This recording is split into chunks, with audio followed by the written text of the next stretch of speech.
Good morning, তোমরা সবাই কেমন আছো? আমি খুব ভালো আছি। তো আজ হচ্ছে 12 তারিখ আর আমার মিনি ব্লগের 12 দিন। তো দুটো একসাথে মিলে গেছে। তো দেখো সকালে না এটা খেয়েছিলাম দুপুরে। আজকে ডাল, ডিম ভাজা আর পেঁয়াজ ছিল। তো খাওয়ার পর বিকালে গেলাম একটু ঘুরতে। আজ রবিবার, তুতুনের কাজের চাপটা একটু কম ছিল তাই।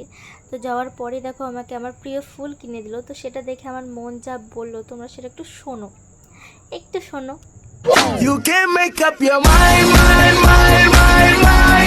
Please don't.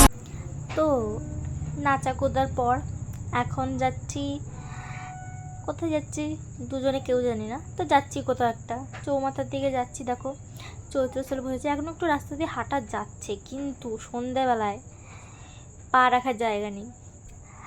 তো তারপর আমরা একটু চা খাবো।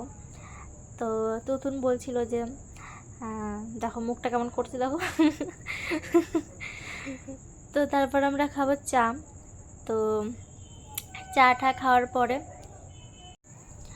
চাটা খাওয়ার পরে গেছিলাম আমরা দুজন মিলে। আমার যে স্কুল আছে, স্কুলটা তো এখন বন্ধ, যেহেতু আমি এবছর মাধ্যমিক দিয়েছি। আমি আগেও বলেছি ভিডিওতে। তো দেখো কী করছে। তো ও চা খাওয়া শুরু করে দিয়েছে আমায় রেখে। তো কী জানি বলছিলাম, হ্যাঁ আমার স্কুল এখন বন্ধ।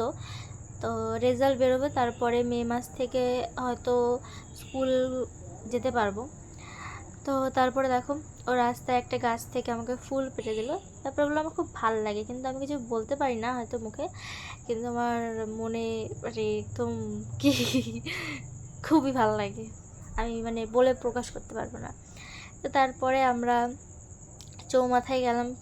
চৌমাথার পৌরসভার অপোজিটে একটা রোলের দোকান আছে, সেখান থেকে আমরা রোল খেলাম একটা। তো ওই দোকানটাতে এত ভিড় হয় যে রোল খাওয়ার জন্য একটা লম্বা লাইন পড়ে যায়, রেশন দোকানের মতো পুরো। সে লাইনটা তোমাদেরকে দেখলাম। তো অনেক অপেক্ষা করার পর রোল পেলাম। তারপরে গেলাম একটু বাজারে, কালকে যেহেতু নীল পুজো। তো ভাবছিলাম করবো কি করবো না, ফলে তো আমি জিজ্ঞেস করলাম মাথায়। তারপরে খেলাম ফেমাস দোকান থেকে লস্যি।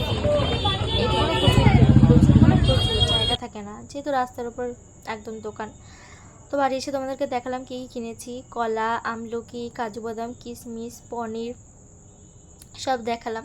এগুলো দরকারি জিনিস ছিল। তো তারপরে আমি রাতে খেলাম ডাল দিয়ে ভাত। তো কালকে পুজো করতেও পারি, নাও করতে পারি, করলে বাড়িতেই করব। তো আজকে এই অবধি। ভালো থেকো সবাই, টাটা।